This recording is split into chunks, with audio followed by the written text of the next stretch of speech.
Preparation for enjoyment of the site of Asylum is best made by a visit to the Tioga Point Museum, founded by Louise Wells Murray, mother of Dr. Elsie, archaeologist, first curator of the museum, and author of The Story of Some French Refugees and Their Asylum. Her work has been carried on by her able daughter, who nevertheless insists that she is primarily a psychologist. Pure fantasy could scarcely equal the true tale of how almost overnight Asylum sprang into being, and how after 10 brief and brilliant years its population dwindled until at length the well-plotted town itself vanished. The story of Asylum is a legendary but authentic tale to be cherished as long as admiration of valor endures. Writing of Asylum, Dr. Murray states, "But its meadows, cleared by Indian hands, still fill barns and silos to overflowing." It is chiefly to Dr. Murray's conversation and brochures that I am indebted for the following insight into the life at Asylum from the year 1793 to 1803. If seeing is believing, T.O. and I did indeed have cause for conviction after looking at the museum's many treasured mementos, serving as silent witness to the truth of the narrative. The elaborate copper warming pan from the Queen's house, the porcelain churn used by Marie Antoinette at the Petit Trianon, the dainty portrait of Madame de Tremont, the Sèvres tea set sent by the Vicomtesse de Noailles to the Robinsons, with whom her husband had been quartered in 1781 at Newport, a French bronze candlestick, a china dish with lid topped by a fleur-de-lis, Laporte's silk socks, edged with stripes of tricolor, not to mention maps and documents galore. The colony seems not so long ago when we learn that Louise Wells Murray was herself a granddaughter of Laporte, and was born and reared in the Queen's house, La Grande Maison, so called for secrecy, planned as a refuge for Marie Antoinette, her daughter, and the Dauphin. The French promoters of the Asylum Company were assisted by the most prominent American financiers of the day. Robert Morris, remembering French aid rendered to America in 1778, who became president of the company, and John Nicholson, his successor in office, the Comptroller General of Pennsylvania. The chief Frenchmen were General Louis de Noailles, who planned Asylum, Lafayette's brother-in-law, whose liberal views dated from his own service with Rochambeau in the American Revolution, and Judge, not Marquis, Antoine Omer Talon. Vicomte Louis de Noailles, although of the old regime, had, when a deputy to the French National Assembly of 1789, been the author of a measure abolishing titles and feudal rights. He was nevertheless forced to flee from France in 1792, when hidden papers in which he had offered to aid the king's escape were discovered in the Tuileries. Antoine Omer Talon was a royal judge who had rendered his life forfeit, if captured, for conducting the prosecution of the ringleaders of the populace in storming the Bastille. He owed his survival to Barthélemy Laporte, who, with presence of mind, had concealed him in a wine cask. Laporte eventually was to become agent of the Asylum Company, later occupying the Queen's house and acquiring much land. The Duc de la Rochefoucauld-Liancourt, first gentleman of the court of Louis XVI, to whose lot it fell to lift the royal bed curtains and announce the fall of the Bastille, tarried at the colony in 1795. With his old-school friend Aristide du Petit-Thouars, a naval officer in the American Revolution, in charge of construction at Asylum, La Rochefoucauld made an expedition on foot to view Niagara Falls. John Keating, keen-witted, level-headed Irishman of French birth and allegiance, fresh from San Domingo, an active member of the Asylum Company, later became manager of the Ceres Company, holding 300,000 acres to the northwest, now McKean and Potter counties, a purchase arranged through Talon by a Belgian syndicate. Keating, later a resident of Philadelphia, was in the habit of making the trip between his home in Wilmington, Delaware, and Asylum by horseback. During the Restoration, Keating was welcomed in France by Charles X, who is said to have asked him to become tutor to the Comte de Chambord. Living to the age of 96, Keating, it may be hoped, realized the worth of his descendants, distinguished for generations, and to this day, in medicine and the law. Other refugees from Paris and the West Indies, where slave uprisings against French masters echoed the violence overseas, found their way to Philadelphia, and from there, by road to Harrisburg and upriver to the wharf at Asylum. Among these was a former bishop, Charles Maurice de Talleyrand-Périgord, Republican at heart, yet with royal sympathy, later by the offices of Madame de Staël, she too, a landowner in the region, to become foreign minister and to be given the title of prince by that lavish bestower of titles, Napoleon. It was a time when news from overseas came slowly. Tradition tells that Captain Samuel Clow, of Wiscasset, Maine, held his ship Sally on the coast of France, hoping for the arrival of the Queen. The fate of Marie Antoinette was not decided until the October 16, following the January 21st, 1793, when Louis XVI had, with equal fortitude, met death by guillotine. Probably no word reached the colonists of Asylum until the spring.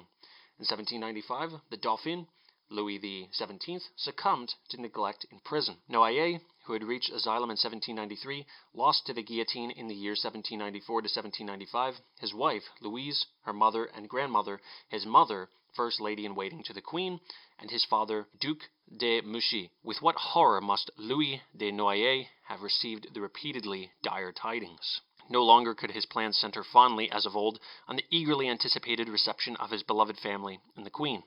Noailles had taken out his papers as an American citizen. He was never to return to France, although in 1804 he served as a brigadier general, defending French interests in the West Indies, and died of a wound in Havana.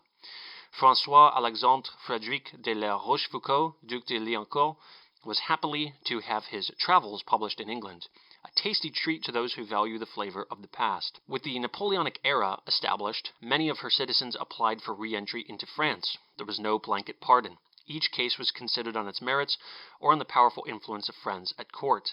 Talon, who had rashly returned to France following his wife's death there, languished for 3 years in prison. Shattered in health, he died at 50. Du Petit-Thouars, joining Napoleon's navy, went down with his vessel in an engagement against Nelson at Aboukir. It is only after consideration of these and a sheaf of other facts that one can begin to appreciate a visit to Asylum.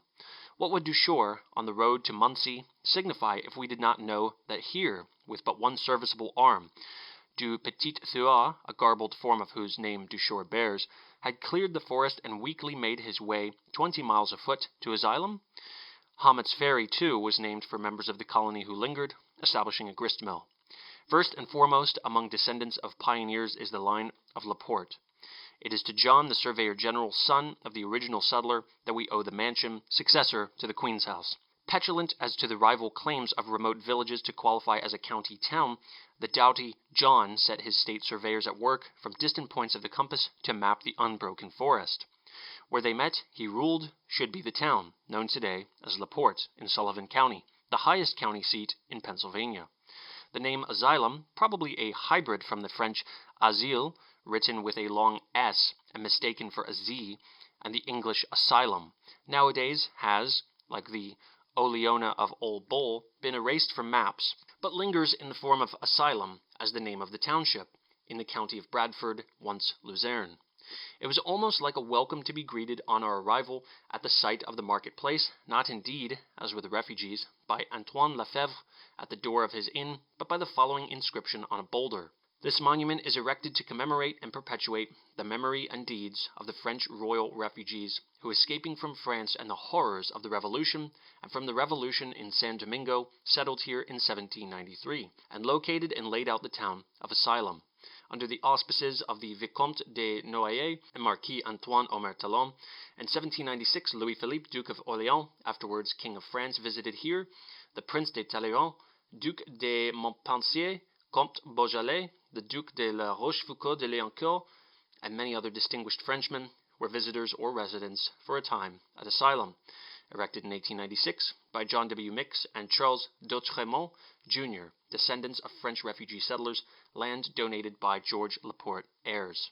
Several houses of descendants of refugees cluster about a white-spired church, a settlement known locally as Frenchtown. No trace remains of Madame Sibert's orchard beside the dock, where a Spanish coin, dropped doubtless by a Santo Domingo refugee, had been found and is shown at Athens.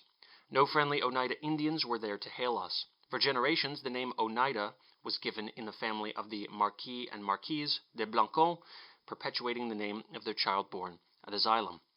Vanished the Rideau des Peupliers, but beside the river ancestral oaks and the islet beloved by the French ladies of long ago remain. Imagination peoples the isles, the Table Rocks with the valiant titled picnickers, the gallants, indefatigable in waiting on their feminine companions in the wilderness.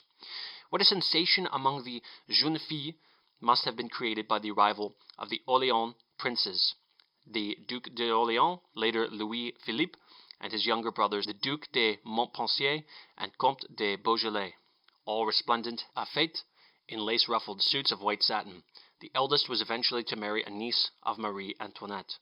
Not one of the original half-hundred houses still stands. No vestige, even of the 15 streets that divided the town into 28 blocks.